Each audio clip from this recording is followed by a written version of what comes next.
Hello, నమస్తే. Welcome to my channel.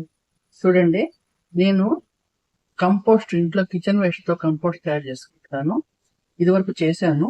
ఈ విధంగా చేసింది కంపోస్ట్ తయారైంది. ఇప్పుడు ఇందులో ఇంకా మళ్ళీ కూడా చేసుకుంటున్నాను. ఇది వర్షాకాలం కాబట్టి కొంచెం తడి తడిగా అనిపిస్తుంది. ఇప్పుడు ఇట్లా బకెట్కి, ఇప్పుడు నేను చిన్న బకెట్ లో చేసుకుంటున్నాను అండి. ఈ బకెట్కి ఇట్లా హోల్ పెట్టుకోవాలండి. ఇట్లా హోల్ పెట్టుకొని మనము ఫస్ట్ కొంత నేను మట్టి వేయకుండా కోకోపీట్ పోస్తున్నాను అండి. మట్టి వేయకుండా కోకోపీట్ పోస్తున్నాను. ఫస్ట్ కాస్త లేయర్ కొద్దిగా వేసుకోవాలి.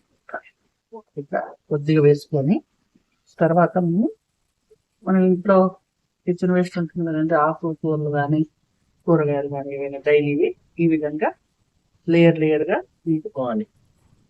మళ్ళీ ఈ విధంగా చేశాను. దాని మీద మళ్ళీ కొద్దిగా కంపోస్ట్ చల్లుకొని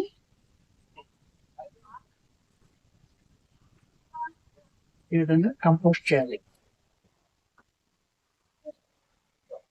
చేసిన తర్వాత మళ్ళీ ఇంకొకటి ఈ విధంగా మనము కిచెన్ కంపోస్ట్ మనం తయారు చేసుకోవాలి. ఇది మనకు దాదాపు ఈ కొంచెం వర్షాలు పడుతున్నాయి, తడితడిగా ఉంటుంది కాబట్టి కొద్దిగా లేట్ అవుతుంది రావటం. ఈ విధంగా మనము చేసేసుకొని దీని మీద గట్టిగా మూత పెట్టేసుకొని తడవకుండా కనుక పెట్టేసుకున్నప్పుడే ఇంకొక బకెట్, సగం బకెట్ అయిన తర్వాత కొద్దిగా బెల్లం నీళ్లు చల్లాలండి. చల్లిన తర్వాత ఈ విధంగా కంపోస్ట్ తయారైపోతుంది. దీన్ని మనము మొక్కల్లో వాడుకోవచ్చు.